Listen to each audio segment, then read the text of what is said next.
be useless. I think that might be where people start getting their, because you know how there's like a subset of people that are like Nolan's overrated. Okay. I think that might be the point of it. Like, I think those are people that are like, they watch a Chris Nolan movie and they think like, this is fine, it's good, it's well made, it's well constructed, but it's not the best movie ever. You know what I mean? It's that kind of reaction.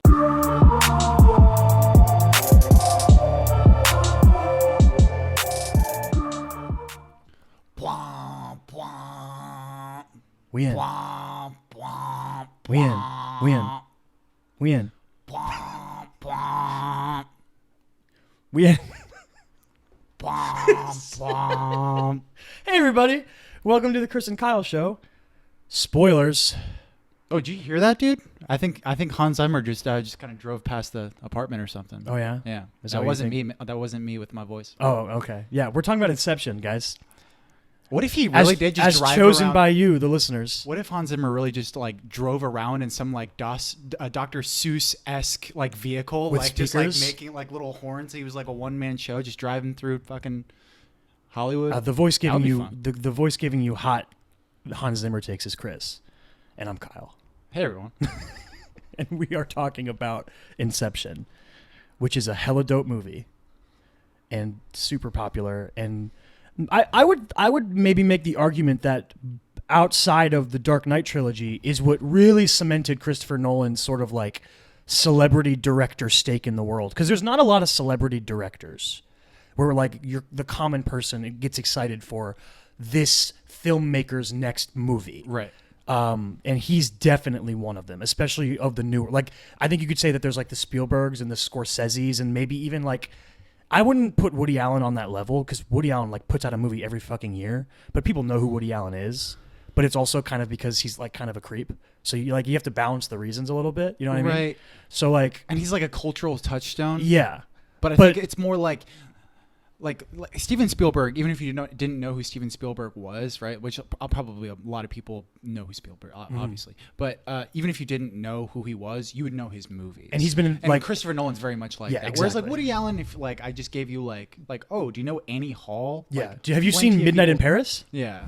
Blue Jasmine? You a big Blue Jasmine fan? I thought it was Blue Jasmine. Sorry. Is it? I don't know. Did I just make that up? I've seen it. I haven't. It's been a while though. So, Inception was what, 2013, I want to say? I just wrote it down. 2010, dude. 2010? 2010. We were in high school when this movie came out? Oh, yeah. Holy bejesus. Starring a all-star cast of Leonardo DiCaprio, Joseph Gordon-Levitt, Ellen Page, Ken Watanabe, Tom Hardy, that boy Cillian Murphy, Marion Cotillard, Michael Caine, of course. The ultimate Christopher Nolan homeboy.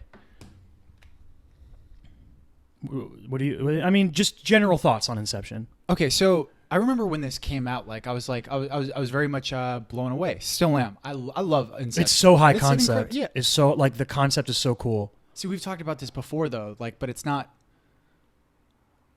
like the use of high concept in terms of film terminology that I don't understand. Yeah, I don't know what it means. It's opposite. This is like the opposite of Inception is kind of the opposite of a high concept movie. That doesn't make sense to me. Rush Hour is a high concept movie. Why? High concept means like very simple concept that like that doesn't make sense. That's dog. That's stupid. It's an industry term. That's stupid. I didn't come up with it. I don't like it. I don't care. I'm just saying that's what I. The concept of Inception is super dope. That's what I'm saying. Yeah, it is. It is, and it's very complex. Is the thing.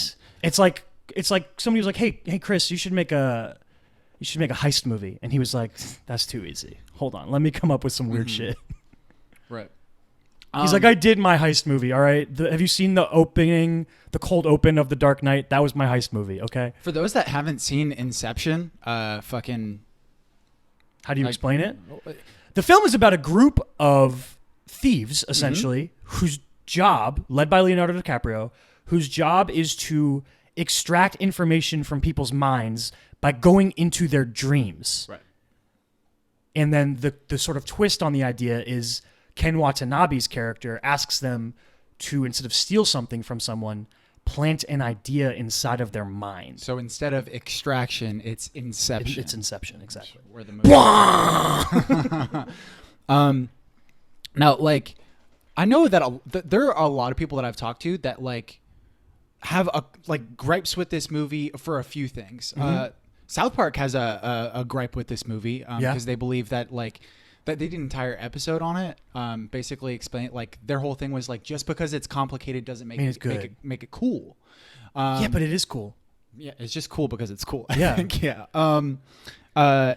You could say that about a lot of Nolan. Nolan makes convoluted movies. Mm-hmm. His ideas are low concept. Now you've got what the fuck? He has very complex ideas, and they lead to sort of convoluted movies that you really have to be paying attention to keep up with. Yeah. Now, whether that's what are you doing over here? I'm sorry. Whether it's a good or bad thing, I mean, it depends on your taste, I guess. But I love them. Hey, sorry about that. We back. Had a little technical issue. What were we talking about? Christopher Nolan making complex / convoluted thing. Oh yeah, we're saying some people don't like that. Turns some people off. Yeah. Yeah. Well, and but I would also argue that when it comes to Nolan's movies, that's a minority of people by a long shot. Most people really like his movies. And I've heard of people just not really understanding Inception, which is it's fine. I mean, it's a complex movie, but it's also not it's not that complex. No, right? If you're paying attention to what's going on, it's pretty. Yeah, it makes sense. If you get a little confused, the first time that Leo brings Ellen Page in to the dream world, and you're a little confused about what's going on, maybe that makes sense. But they explain everything. I don't know. And that's that's a huge part of it. But also, yeah. So this movie is I don't know what to say. Yeah. Okay. I'll just go into this. So I feel like it's 80% exposition. Yeah, I was going to talk about that a little bit. There's a ton of exposition in this movie. Yeah. And you can tell that Nolan jumps through hoops to make sure he finds interesting ways to present it as much as he can. It's not just them sitting in a room talking about how Inception works. It's cut between them and their meeting and them walking around in these different dream worlds and with these interesting environments, and Ellen Page being able to make the Doctor Strange, which they basically ripped off from Inception later on when they made Doctor Strange, the way the world sort of bends over on itself, all these crazy, the paradox thing with Joseph Gordon-Levitt explaining it to Ellen Page's character, how it works. Yeah, there's cool levels of showing how these things work rather than just talking about it. Yeah, and just kind of balancing it and sort of intertwining that show versus tell kind of thing. Because, the movie really is 80% just telling you information. And it's also just people talking in rooms. Basically, the second act is entirely telling people how things work and getting the team together is basically what the second act is. And they find... But they're explaining propulsive ways to do it. They're explaining things to you throughout the entire movie. It never necessarily stops. Well, yeah, because when things go wrong in the third act, they have to, not only do the characters have to come up with ways to deal with the problem, but we have to reframe the idea so that the audience understands what they're doing too. Yeah. So this movie, I think, is a really good example of of exposition and the way to sort of juggle a really complex idea and spoon feeding information is has a very negative connotation, but that is what Inception is doing with you the entire movie, and that's why I kind of sort of when people say that it's too complicated, it's fine, but it's also it does help you along. It does just really assist the audience if you're in a visually enticing way usually. Yeah, and they're super interesting ideas as well. So that, I think that aids to what makes it cool as well as the visual aspects. Can I just say that I'm a huge Ellen Page fan. I love Ellen Page. I think she's fantastic. The name is so overly complicated to me of Ariadne. Ariadne? Is that a reference to something? It probably is. I don't know off the top of my head. Right. It's such a weird name that I assume it's a reference to something. Some Greek figure or something. Yeah. I'll Google it right now to find out. But I'm I remember watching it and I was like, his name is Cobb. Hold on. Is she who built the maze? No. No. Who built the maze? She provided the string. Wait a minute. Hold on. You might be close. Hold on. Talk about something else while I Google. Yeah, we're talking about the Minotaur, right? And the maze. Yes, the Cretan princess in Greek mythology. She was mostly associated with mazes and labyrinths because of her involvement in the myth of the Minotaur and Theseus. Yep. I'm pretty sure she gave Theseus the string that made it so that he could navigate the labyrinth, which makes sense. You know, it's kind of on the nose. Yeah, very much. With but it's like such a ridiculous name to give a character. Like your characters' names are Cobb and Arthur, and like kind of normal name. Like Cillian Murphy's name is Robert Fisher, and then you're like, oh, this is Ariadne, by the way. Like, oh, okay. Yeah. Christopher Nolan, very, very obsessed with mazes. He really likes mazes. I mean, they're interesting. Well, his like Syncope Pictures thing is like it's a maze. It's a circular maze. His production company thing, yeah. Yeah, but this movie is very much 80% exposition, and then like 20% of it is this sort of like genre window dressing. You know something I think I realized? What's that? Christopher Nolan isn't a great action director. Which is say weird because he made 3 Batman movies. Why do you say that? Like, think about the action in the Batman movies. It's very like it's Generic? not. Yeah, kind of. It's like Batman is just kind of like takes point, like. And I was trying to think of other, because he's such a prolific visual director, but it's usually not like action sequences. Although the Joseph Gordon-Levitt action sequence in the I kind of really disagree with you. Yeah. So it depends. I think like, it depends. I don't know. On There's what like there's like a car chase in this movie, and there's like the whole. I think specifically what I'm thinking about is the snow setting, the mountain where everything is just very generic. It's just very generic. Yeah. Yeah. Like, and you can't tell who's who because everyone's wearing the same costumes. And stuff. I think that Chris is probably not as that it doesn't appeal to him as much. Yeah. I think that you can tell when he's like intellectually engaged with a specific because you action think of sequence. like the car chase scene in The Dark Knight, right, when he flips the truck. That's an incredible scene. Well, and he has a lot of those. Though. Yeah, he has a lot of like really like he pushes the boundaries of fucking action sequences and stunts and shit. I think it's more action set pieces. It's a little. I don't know the proper terminology. I'm thinking like specifically like still awesome like fight action. scenes. I'm thinking of. Sure. Specifically, I think that doesn't appeal to him as yeah, much. And I that, agree. And we also have like really fucking amazing examples nowadays of like just incredible. Like John Wick is you know at its prime right now. You know, and it's basically like built by fucking fight choreographers and you know someone who's like willing to do a lot of stunt work in Keanu. But I mean, you have not only the spinning hotel room scene in that Inception, scene's amazing, as well as. But again, it's like a set piece. I understand, but it's still a cool action No, sequence. I love it. I think it's one of my favorite scenes in the whole movie. Right. That's why I'm saying like I'm trying to understand what you're saying semantically when you say like he's not a good action director. Yeah, I think it's more. I think it's more fight scene director is what I mean. He's like incredibly like I love the fact that he's very much addicted to practical effects, spin shots. That he has a lot of there's a lot of kinetic energy with the way that he shoots movies and everything, and I think that he can find ways to add fun, really complex psychology and emotion into a lot of his action sequences, right? So like in The Dark Knight, right, when they flip over that semi-truck like end over end, like that's the same scene where fucking the Joker. Come on, I want you to do it. Do it. I want you to do it. Oh, hit me. Yeah, and it's like that's a really interesting like. There's a lot of action there, but it's also like you're revealing who the Joker is, and you're understanding. Yeah, I think what I specifically mean is more like fight sequences than anything. He's an amazing like set piece and choreography of action sequences. And I think that he picks his battles as well. I think that like there's just I agree with you. The snow scene is like it's.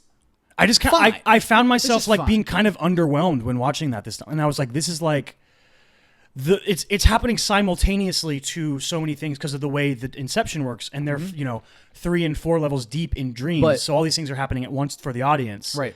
And like you have a car chase scene in the rain, which is fine, but then you have this awesome Joseph Gordon-Levitt zero gravity scene going on, which is incredible. Which is like it's less like he fights one dude. It's more about like how is he going to solve this problem, right? And then you have this scene, which is like supposed to be this big set piece thing, and it's just kind of like. Really generic, and I was kind of like I just was like kind of disappointed by that.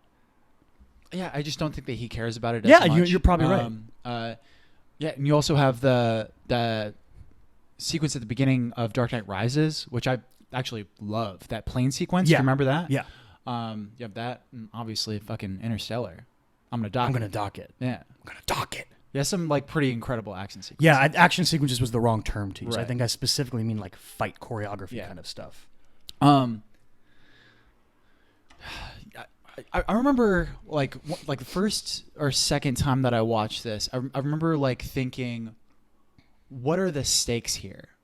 Like why do I care about Cobb succeeding? And I remember It's really emotional for him. I remember like being like, oh, they're like, I feel like there isn't any. You know, it's his family. I forgot who I had a conversation with, but they were like, oh, well, you have like the whole energy, the power dynamic thing, the energy company that Cillian Murphy is going to take over. Oh, you mean like the literal job? So there's that, Yeah. right? And somebody explained Yeah, that to me. that's But Ken Watanabe. Those aren't the stakes No, as no, much. no. The stakes are about It obviously him getting back to adds his children. To it.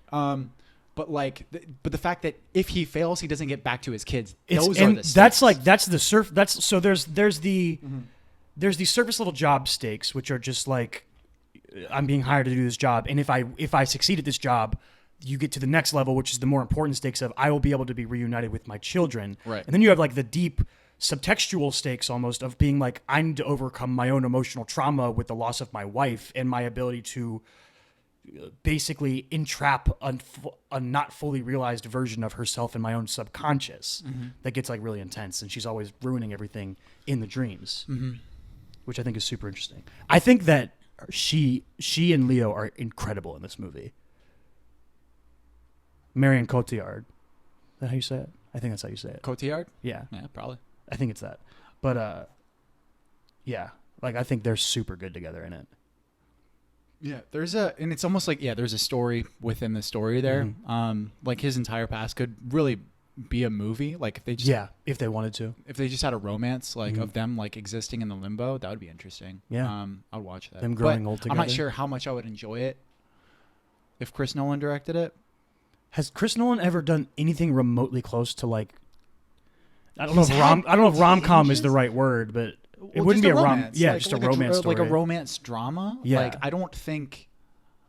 I don't know if he has those chops. Like Yeah, like what would like have you seen About Time, the Domhnall Gleeson movie with Rachel McAdams? No, I haven't. Dude, that I know movie's you love so it. fucking Yeah. good. Or Anton Yelchin I feel like and Felicity Jones Jones right now because I said that Chris Nolan couldn't have the chops, and I'm just some fucking. I mean, you assume he has a lowlife. chops to do whatever he wants, but I mean, yeah, he's Yeah. fucking Chris Nolan, but like, I mean, he does. It seems like that he does have deficiencies, though. well, his right? deficiencies A lot of usually people seem don't to be like his humanistic. yeah, emotional exactly, stuff. yeah. Which I think in this movie is maybe one of the better versions of him doing that because of the emotional center point of Leo's character. Like he's entirely driven by this emotional need, which isn't usually a thing for him. But so is McConaughey in Inception. I mean, in Interstellar.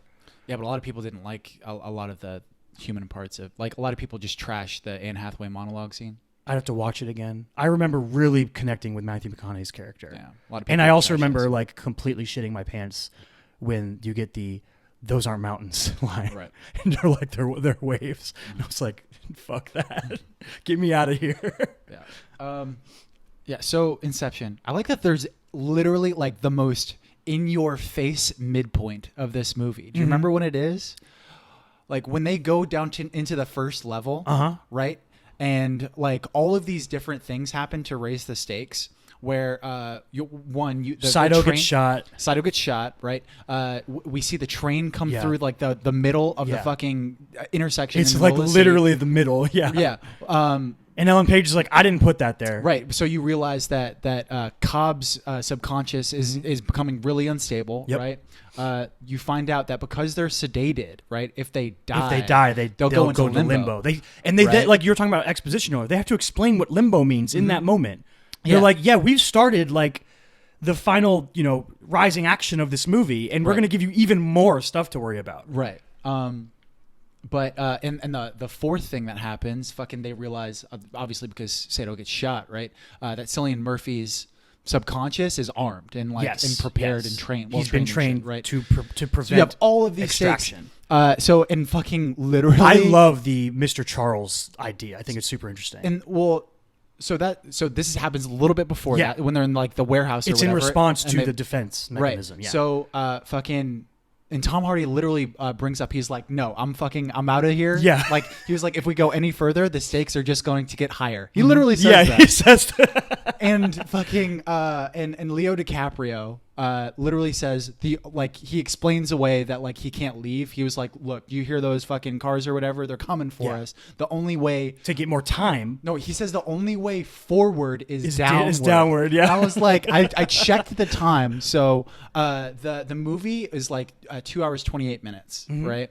That happens at literally 1 hour and 10 minutes. Oh into my, the it's movie. like the literal I was midpoint of the movie. That's insane. Yeah. I was like, that's a fucking tight midpoint right there. Yeah, but there's like a big part of me that thinks that, like, Inception, there could be a version of Inception that could be made for like $1 million. There's an entire universe of no. Inception ideas that you could make. Right. But like specifically, like with Cobb's story, like if you didn't have a lot of like the bigger CG set pieces, the CG budget and all that kind of stuff. Yeah. You could have like a smaller version. You can make it for like $1 million. You know what I mean? Mm-hmm. Like, because it's just a lot of just talking and kind of like giving you information, and like the rest of the stuff just kind of makes it cool. I mean, like, there's so many ideas just that you could build from the idea of extraction and people who do it for a living. Like, you can make a TV show out of that shit easily. Right. Talking about Tom Hardy. You were talking the other day about, I think it was like one of your story ideas and like who you thought of as a character, and I was like, give me a clue, and you were like, I think you said like physical or something like that. Yeah. And I was like, oh, Tom Hardy, obviously. Right. He's like the most physical I think I said something about physically dominant. Yeah, and I was like, oh, it's Tom Hardy. Duh. Like he's a physically dominant force. And you're like, oh, it's Tom Hardy. Yeah. Weirdly, I think this might be Tom Hardy's least physically dominant performance I've ever... Like, in Locke, he's in a car the whole movie. And I still think it's more physically dominant than this movie is. Yeah? There's some level of like... Not that I don't like it. Like I love Tom Hardy's one of my favorite actors. I love Tom Hardy, but in this movie he's like so much more. He's more of like a what's the word I'm looking for? Slick. He's like slick. He's like a fast talker kind of guy, and it's such a different take on him. It's really interesting. Yeah. But like I was thinking about that, I was like watching. I was like, I'm not afraid of him. Right. Usually, whenever I see like even in Locke, I see Tom Hardy and I'm afraid of him. Like I feel like Tom Hardy could physically dominate me if he needed to. But in this movie, I'm like, no, he just is, he's going to pretend to be a blonde woman. I really enjoyed that. Like, I forgot about the little banter between him and JGL. Yeah, they don't like each other. Yeah. And they never tell you why. Yeah, they're just fun, like, though. they just philosophically disagree with each other's viewpoints on life. Like, Arthur, JGL is like, he's very by the book. He's very like, everything needs to go right. And Tom Hardy's like, listen, man, we just need to like, we got to go with the flow. You got to be able to adjust. It's like different coaching like ideals. Yeah. They were super fun. Like I forgot. Like I wanted more like banter from them. For some reason, going into because I haven't seen Inception for a long time, going into watching it to prepare for this episode, I had remembered for some reason that there was like a romance storyline between JGL and Ellen Page, but there's not. No. There's not like at all. I don't know why I thought that was a thing in my memory. I think maybe because there's like that one scene where he's like, "Kiss me." But it's like to distract the subconscious. It's such like a tropey moment. Too, and they kind of just like subvert it immediately. Like, he's like, because like JGL is so serious in this movie. Mm-hmm. Like he's like, kiss me, and they kiss, and he's like, all right, we gotta go. He's just like immediately like. Well, what happens is like their subconscious is like looking at JGL because he's the dreamer or whatever, right? Yeah, it's his dream. Yeah, and he's like, the subconscious is looking for me, the dreamer, right? And he was like, all right, kiss me. And she kisses him. She's like, "What? They're still looking at us." Yeah, they're still looking at us, and he's like, "Oh, it was worth a shot." He literally says, "Yeah." It makes me think of. Obviously makes me think of Captain America: Winter Soldier, because Captain America and Black Widow do the same thing to distract Frank Grillo and his goons from finding them in that mall. And Black Widow's like public displays of affection make people uncomfortable, but these aren't people, so they just don't even care that they did it. I'm trying to think of other stuff I really liked or not. I mean, there's a laundry list of things that we can talk about as far as like the great things about this movie. Yeah. I mean, it's an 8.8 on IMDb, number 13 all time, voted by all of the IMDb users. I think that might be where people start getting their, because you know how there's like a subset of people that are like, Nolan's overrated. Okay. I think that might be the point of it. Like, I think those are people that are like, they watch a Chris Nolan movie and they think like, this is fine, it's good, it's well made, it's well constructed, but it's not the best movie ever. You know what I mean? It's that kind of reaction. And they get kind of offended when they see an IMDb top 100 list and there's 5 Christopher Nolan movies on it. You know what I mean? Right. And I'm not saying I agree or disagree with that. I haven't seen enough old movies to be, you know, like have a proper discussion about the best movies ever made. And I would also have horribly bad takes on most of those movies because I just don't like old movies. How many of the top 10 movies do you think you've seen? You've seen Pulp Fiction? Not many. I've seen Pulp Fiction. You've seen 12 Angry Men? Yes. You've seen any of the Godfathers? No. No. You've seen Shawshank? Yes. So that's 3. Have you seen is Good, Bad, and the Ugly on there? I have not seen it. If it is. I was going to say, do you have the whole IMDb top 10 I look memorized? at it occasionally. Just to see if anything moves in. Shawshank, Godfather 1, Godfather 2. I think 12 Angry Men is up there. Pulp Fiction is up there. Yeah. It's been a bit since I've looked. Anyway, so cinematography, fucking it's beautiful, movie. Won an Oscar for cinematography, one for special effects. Sound editing, visual effects, and sound mixing. Right, so all of the sound shit, and it was nominated for original screenplay, best picture, art direction, and for music. It's a lot. Han's that boy. Yeah. I've seen 6 of the top 10 IMDb movies. 6 of the top 10. I have seen Shawshank Redemption. I have not seen The Godfather. I have seen The Dark Knight. Can I say that I've seen The Dark Knight enough times to make up for at least one other movie? No. I have not seen The Godfather Part 2. I have seen Lord of the Rings Return of the King. I have seen Pulp Fiction. I have not seen Schindler's List. I have seen 12 Angry Men. I have not seen Drishyam. What? I don't know what that is. Show me. Drishyam? The fuck is Drishyam? I don't know, dude. Sounds like a foreign film. Came out in 2013. Yeah. When did this slip in here? I don't know, man. 160 minutes. It's pretty. Oh my, that's super long. That's almost 3 hours. That's almost like It Chapter 2. Yeah, I don't even know what that is. I've never heard of it before. Yeah, me neither. But then that was 9. So then I've seen Inception. Yeah. Nolan out there. Yeah. See, that's what I'm saying. Like, I think that there's this level of people think that like Nolan is almost like overly worshipped in modern film culture. You know what I mean? But I would also push back with like if I were to ask you who's the best modern director of like the 2010s, like as far as fucking blockbusters and shit, like you don't get much better than Chris Nolan, right? Yeah, in terms of a combination of quality of film and box office success, he's easily number 1. Yeah. Because the only other thing you could argue is like the Russo brothers because of how much fucking money those movies make. Right. But like they're a different like level of thing. And it's also part of this bigger thing too. Like Nolan, besides the Dark Knight trilogy, has all original ideas that he writes himself. Like it's impressive. Yeah. Him and his brother, right? He does write with his brother sometimes, Yeah. I believe. Yeah. Like who else would you put in that list of like the best directors of the 2010s? I mean, would you include J.J. Abrams? He does a lot of producing. Yeah, I don't know. And so does Christopher Nolan, but like, I feel like there's like a notable difference in the stuff that Christopher Nolan makes and produces. Like he's produced some bad shit. Like he was one of the big producers on Batman vs Superman. Mm-hmm. Get the fuck out of here. Right. That movie's awful. Is it? I just have to say it every chance I get. Okay. Yeah, I'm contractually obligated by my own self. Okay. I wrote up a little agreement. I signed it. I actually saw on Twitter, because I follow David Ayer on Twitter, and somebody said something, I think it was a film critic, said like a pretty mean-spirited tweet about how bad Suicide Squad was. And David Ayer basically responded, and he was like, that was really mean-spirited, man. Like a lot of us spent a lot of time and put a lot of energy and love into that movie, and like you're completely dismissing the fact that, you know, that meant a lot to a lot of people.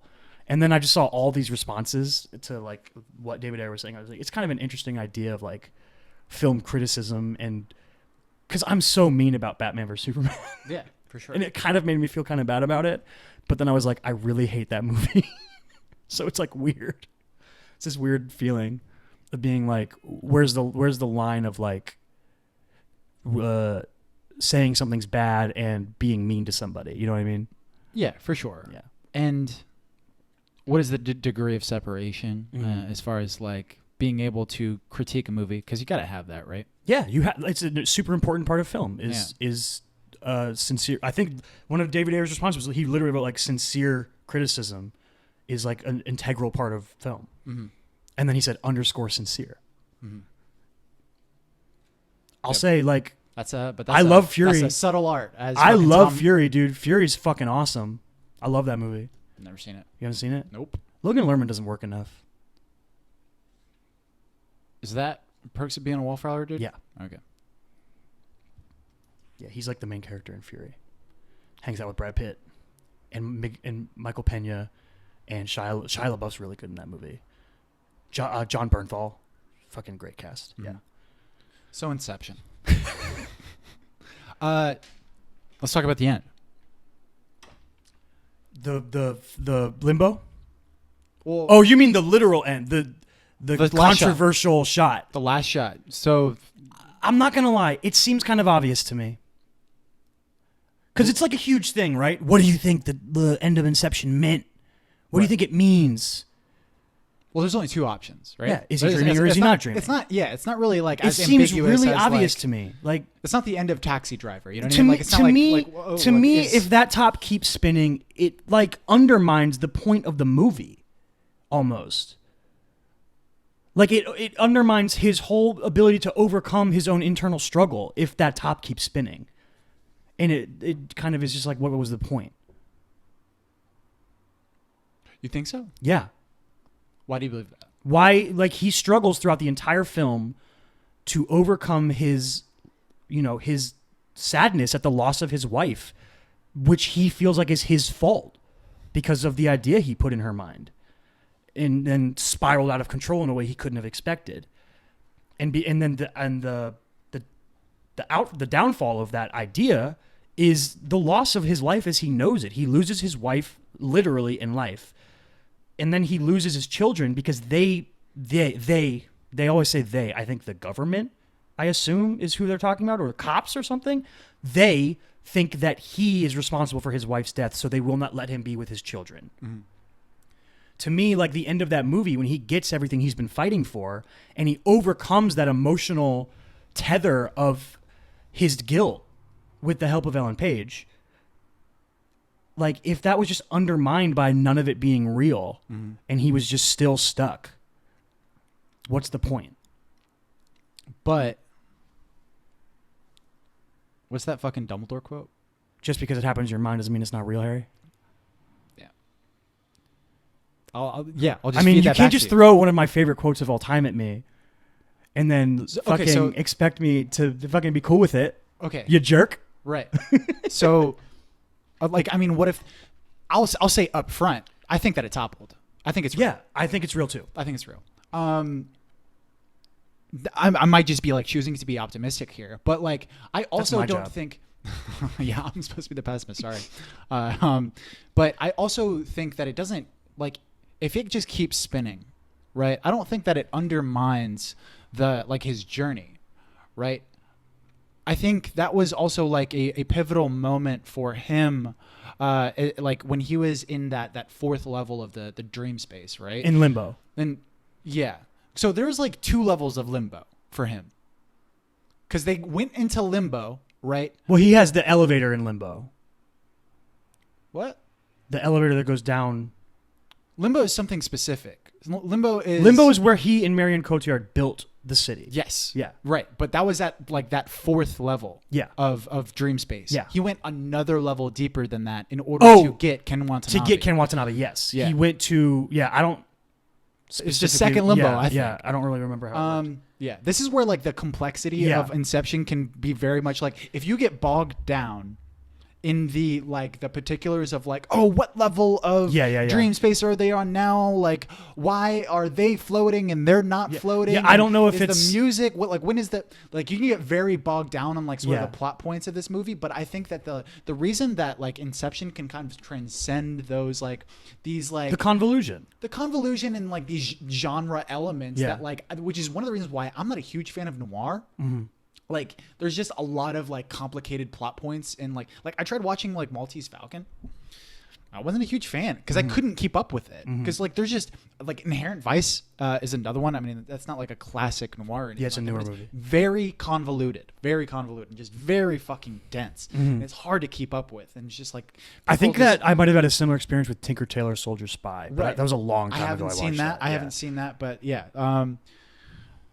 Anyway, so I don't think that, back to my earlier point, I don't think that if this top didn't topple, that it would undermine his journey.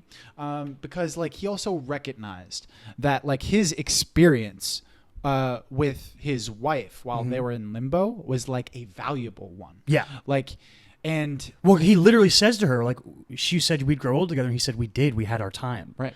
Yeah. Exactly. He like, he sort of accepts that they've lived a life together. And I think sort of letting like the important arc for him is him letting go of his own guilt and not so much whether his reality is real or not. I can agree with that. Yeah. I think it's just a level of closure that is neat that maybe is blocking me a little bit with the idea.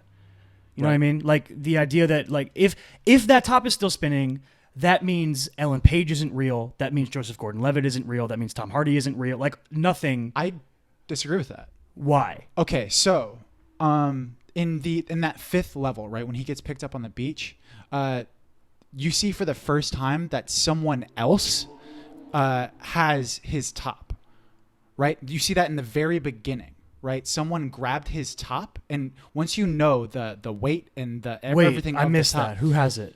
One of the lackeys of Ken. Oh, when they find him on the beach, they grab his top. He said, okay. "We found him with this," and they throw down a gun. Okay, yes, and with this, yes, right? He puts the top down. And then you see Ken Watanabe sort of like fidget with it. Yeah, right? Okay.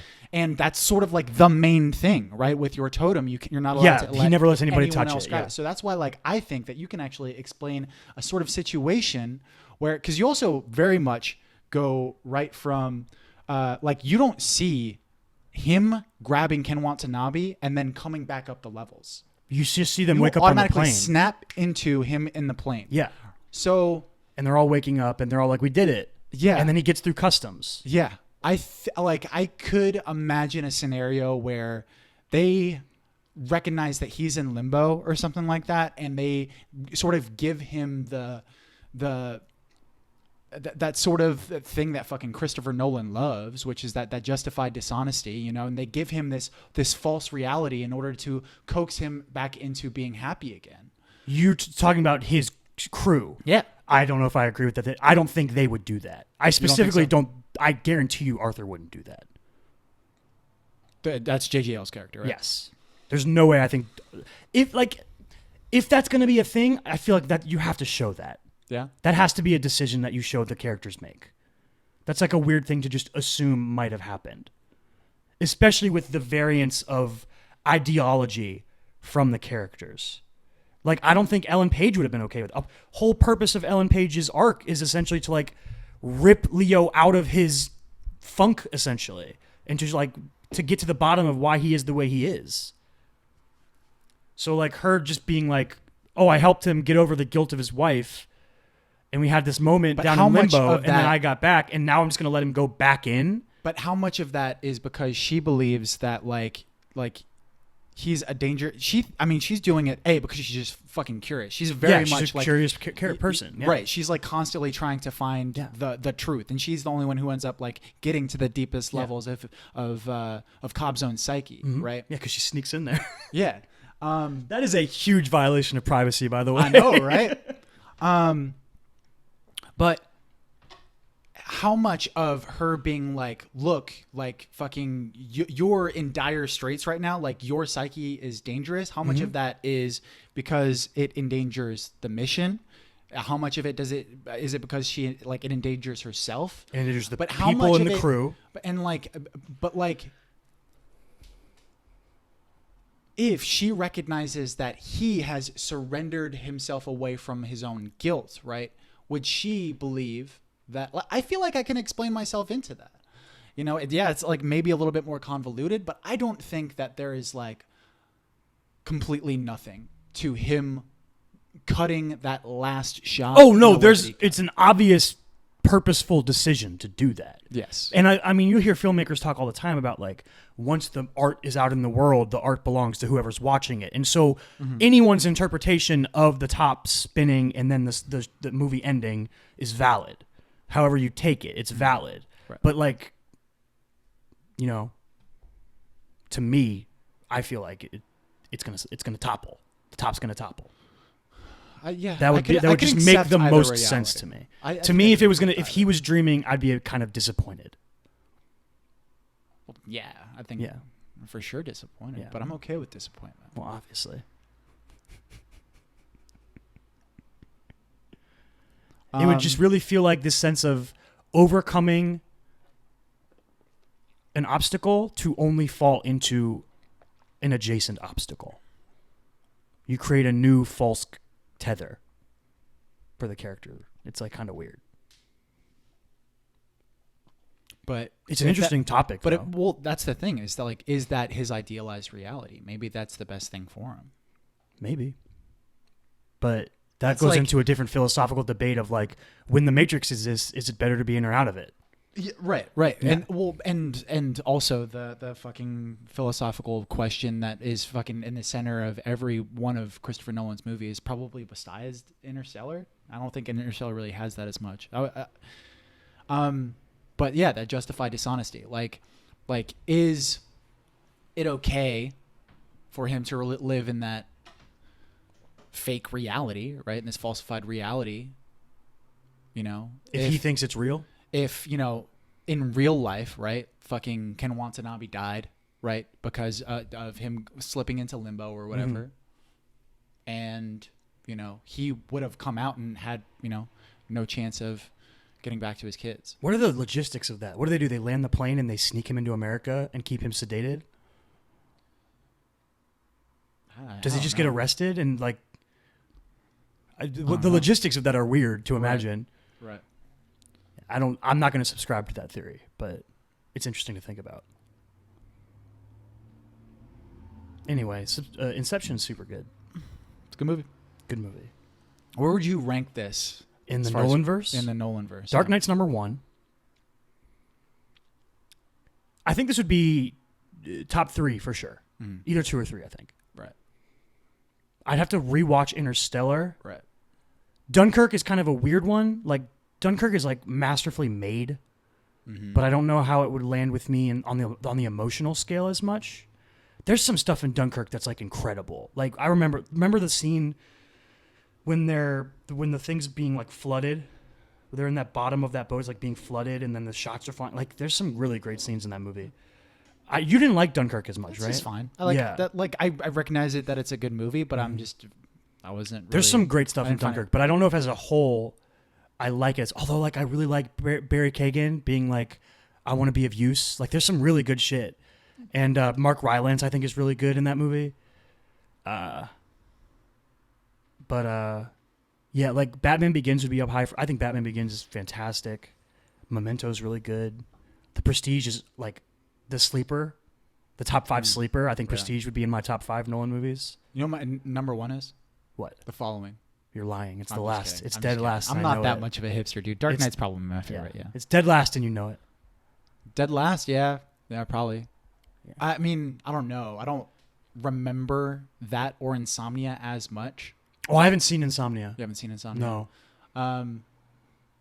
Yeah, I don't remember either of them enough to like really put one over the Yeah. other. But yeah, I think Dark Knight is. Yeah. It's legendary, dog. Mm-hmm. This is legendary. Cool. So, see Inception if you haven't. We rented it on Amazon. I don't know if I don't think it's streaming anywhere free, but honestly, Inception is one of those movies that you should own. Like, I don't own it, but like, own a lot of People the should movie. own it. It's one of those movies. You should own it. It's just, what's next week? Ad Astra. We're going to space, baby. Oh, We're going to space with Brad Damn. Pitt. it's actually a good thing that fucking We didn't people do did Interstellar. Yeah. I'm pretty excited for, I don't really know what to expect, and I don't know how good or not good it is, and I'm kind of trying to avoid any preconceived. I don't want to see what it's being rated. scored by Max Richter, right? Yes. That's I'm Yeah, excited. that's enough. For that. That's enough. It. I'm just gonna walk in there, close my eyes, and just listen. Listen. Yeah, I'm excited to see what it's like. Cool. Find us on the social medias. Chris can be found. Read his scripts, chrismichaelsdott.com. Chris Michael Stott on Instagram. I am Davinwell25 on Twitter and Instagram. The show is on Facebook, Instagram, YouTube, all the podcasting platforms, The Chris and Kyle Show, Twitter, tcaks pod. We'll throw another poll up probably after next week for the month of October. I'm going to watch another horror movie next month, aren't I? Probably. Like, it's, do one for Halloween. Do a horror movie. Let's do like the ones Kate likes, though. Let's do like Halloween Town or something. Yeah. Yeah, that sounds more Halloween Town or Hocus Pocus. something like that. I don't know. Right. Twitches. Yeah. Some weird shit. Mm-hmm. All right, let's do that. It sounds more fun. I don't want to watch another freaking Child's Play or that other bullshit movie you made me watch. What was that again? It. No. The summer camp movie. Oh, Sleepaway Camp. Yeah, that. Dude, that was such a disappointment. Jesus. I was so mad that entire episode. Anyway, it's been fun. Check out Inception if you haven't seen it, or go back and watch it again if you have. We'll see you next time. We out. We out. Stay weird.